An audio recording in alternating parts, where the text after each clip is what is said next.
So you mentioned, California, and you said that, that would be unconstitutional.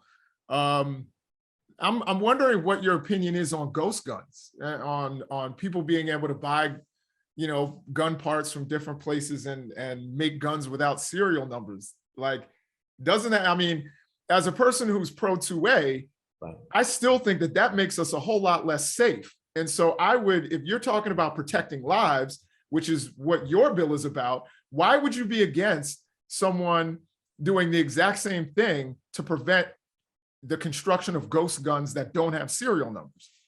That's a great point, Professor. And you and I know that when the Constitution says we have a constitutional right, the Supreme Court has held that the courts can place reasonable time, place, and manner restrictions, right? We don't have tanks and, that kind of weapons under the Second Amendment. So I'm with you. There's an individual right to keep and bear arms. Now, where that line is drawn, that's something we're going to have to fight about. But no, forgive me. I was speaking about the issue of Governor Newsom in California trying to use this mechanism against the right to keep and bear arms. The details are going to have to be worked out, of course. But my only point was this mechanism is not effective against a well-established constitutional right.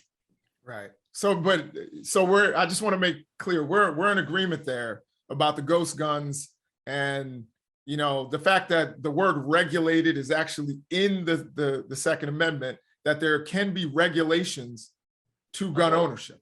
Professor, even this, of course, we agree, even free speech, the proverbial, you can't yell fire in a crowded theater, right? There are reasonable time, place, and manner restrictions. Of course, we agree on that. I believe that you can't yell fired in a crowded theater, though, is like one of the worst examples in Supreme Court history, because you actually can yell fire in a crowded theater. The case in which that was decided was eventually overturned in favor of free speech. So it's crazy. Well, there are limits to free speech. You know what I mean? Like, of course, slander, libel, so this idea that free speech is completely free is not true. Right. That's what I think Senator Hughes was getting at. And it's freer here than anywhere else. And we want to keep it that way, but y'all are right. There are some limits. And Vince, that's a great point. The one everybody remembers is the one that's not the law anymore, but yeah. Yeah, I'm just, I'm a big fan of free speech. Try to defend it when I can. Hey, me too, man. Me too. Let me not to be offended. You can say stuff I disagree with. I'm not going to try to shut you up with the government. We'll have a debate. And I do remember this one.